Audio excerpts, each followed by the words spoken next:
அன்னை தமிழுக்கு முதல் வணக்கம். குழந்தைங்களா, எல்லாரும் ஆர்வமாக தமிழ் கற்றுக்க தயாராக இருக்கீங்களா? நம்ம ஏற்கனவே தமிழ் எழுத்துக்கள் மொத்தம் எத்தனை அப்படின்னு பார்த்துட்டோம். இப்போ ஒவ்வொன்றையும் விரிவாக பார்க்கலாம். தமிழ் எழுத்துக்களில் உயிரெழுத்துக்கள் பார்த்தோம். உயிரெழுத்துக்கள் மொத்தம் எத்தனை அப்படின்னு பார்த்தீங்கன்னா 12.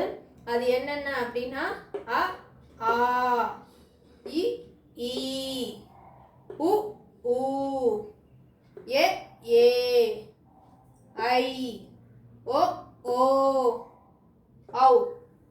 இது ஏன் நான் வரிசையாக எழுதாமல் இப்படி எழுதியிருக்கேன்னு கொஞ்சம் யோசிச்சிங்களா?